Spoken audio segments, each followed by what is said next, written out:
de parler sport sur Medi 1. Mesdames et messieurs, ravi de vous retrouver dans ce nouveau numéro de Sport Soir. Le Maroc ne met pas la pression sur Yamin Lamal. C'est ce qui ressort d'un communiqué publié ce soir par la Fédération royale marocaine de football. La fédération a réagi notamment par rapport aux fausses informations parues dans le quotidien sportif espagnol AS. Le journal sportif prétend que le joueur espagnol d'origine marocaine aurait reçu des pressions et de l'argent pour rejoindre la sélection marocaine. Des accusations dénuées de tout fondement, a affirmé l'instance dirigeante du football marocain. La Fédération royale qui rappelle aussi qu'elle respecte le choix du joueur Lamine Yamal, comme il est de coutume avec les internationaux d'origine marocaine ayant opté de porter les couleurs d'autres sélections nationales. Il faut savoir que le joueur de 16 ans est blessé actuellement à la jambe gauche. Il risque de rater la trêve internationale et les matchs avec la Roja contre l'Écosse et la Norvège, selon le quotidien Marca. Les Lions de l'Atlas, à présent, les hommes de Walid Regragui poursuivent leur préparation au complexe Mohamed VI de football. L'équipe est au complet et une équipe marquée, vous le savez, par la présence d'Oussama Lazouzi, convoqué pour la première fois, mais aussi par le retour d'Ayoub Lamloud, Tariq Tissoudali et Hakim Ziyech. 5 séances au total sont programmées avant la rencontre amicale ce samedi 14 octobre face à la Côte d'Ivoire, dont une à Abidjan. Des séances de nature physique, mais aussi technico-tactique pour renforcer les automatismes entre les lignes. 3 jours plus tard, le Maroc affrontera le Libéria, match comptant pour la 6e et dernière journée des éliminatoires de la Coupe d'Afrique des Nations 2023. On poursuit avec les équipes marocaines et les U20 cette fois-ci. Les Lionceaux ont entamé leur participation à un tournoi international amical en Corée du Sud par une victoire 5-0 contre le Vietnam. Dans cette rencontre, notamment Yassir Zbiri s'est illustré en inscrivant un triplé pour la suite du tournoi. Les Lionceaux de l'Atlas enchaîneront avec une confrontation face au pays organisateur le 12 octobre avant de croiser le fer avec l'Ukraine dimanche prochain.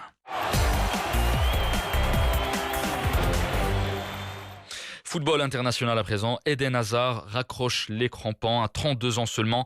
L'international belge a annoncé qu'il mettait un terme à sa carrière de footballeur.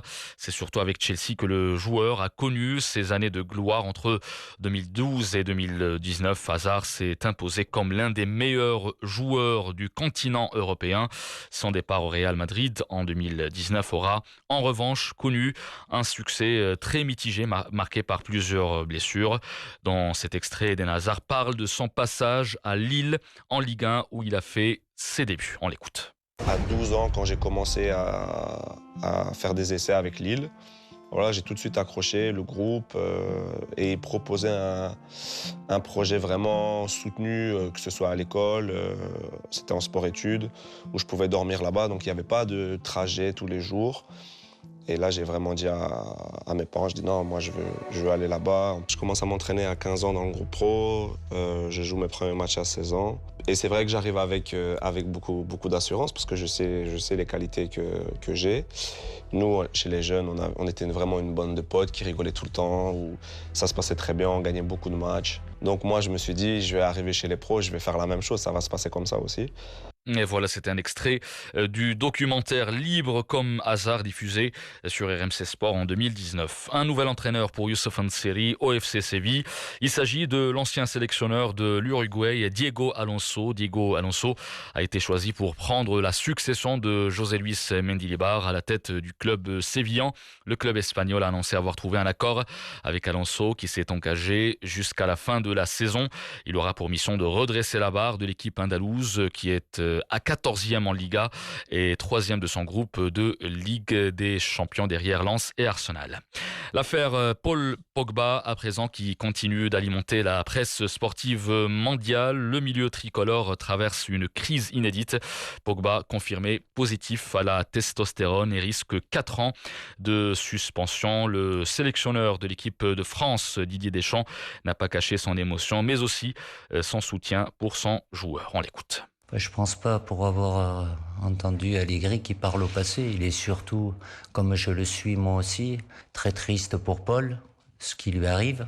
Bon, c'est vrai qu'il lui tombe beaucoup de choses sur la tête ces derniers temps et il se retrouve dans une situation bien évidemment compliquée où il va se défendre, il aura besoin de se défendre, mais ça rentre dans une longue procédure. Donc aujourd'hui, importante que j'ai avec Paul et le fait de soutenir les joueurs lorsqu'ils sont en difficulté, oui, je suis attristé.